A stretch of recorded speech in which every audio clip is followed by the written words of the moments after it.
Sivasagar homestay কাণ্ডৰ পম খেদি অভিযুক্ত অবিনাশ কোঁৱৰক গ্ৰেপ্তাৰ। হোমষ্টেত মৃত অৱস্থাত উদ্ধাৰ হোৱা ছাত্ৰীৰ সংগী আছিল অবিনাশ। অবিনাশ গ্ৰেপ্তাৰ হ'ল যদিও এই পৰ্যন্ত তদন্তৰ আওতালৈ অহা নাই হোমষ্টেৰ স্বত্বাধিকাৰী।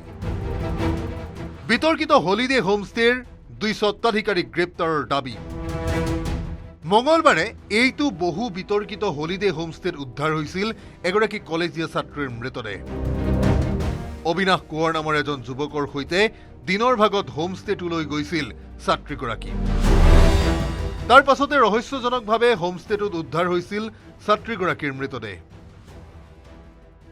হোমষ্টেৰ ওপৰত এখন কঠোৰ আইন আনিব লাগে, যিহেতু এই ধৰণে হ'লে আমাৰ চুবুৰীত আপোনালোকে গম পায়, আপোনালোকেতো আহিছে ইয়াতো কেইবাবাৰো বহুত বাতৰি পৰিৱেশনৰ কাৰণে, কিন্তু আপোনালোকে দেখিছে যে ইয়াত অকল বহুতো ভাল মানুহ আহিছে, ভাল মানুহ আছে, প্লাছ আপোনাৰ যিখিনি উঠি অহা প্ৰজন্ম সিহঁতৰ কথা প্ৰথম চিন্তা কৰিব লাগিব আমি। মৃত যুৱতীৰ পিতৃৰ এজাহাৰৰ ভিত্তিত শিৱসাগৰ আৰক্ষীয়ে গ্ৰেপ্তাৰ কৰিছে অবিনাশ কোঁৱৰক।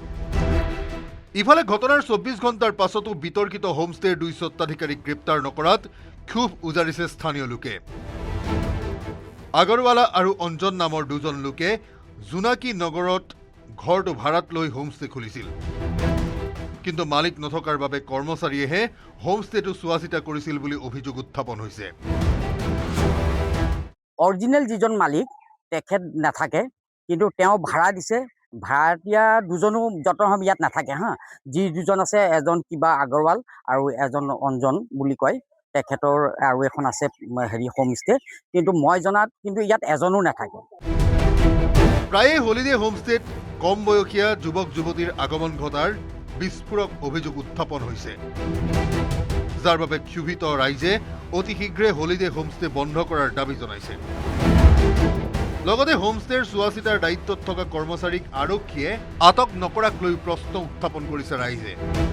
কিন্তু আমি যতদূৰ পাৰোঁ আমি এতিয়া গোটেই চুবুৰী মানুহ লগ লাগি এখন আমি আয়ুক্ত মহোদয়লৈ আমি এখন পত্ৰ প্ৰেৰণ কৰিলোঁ।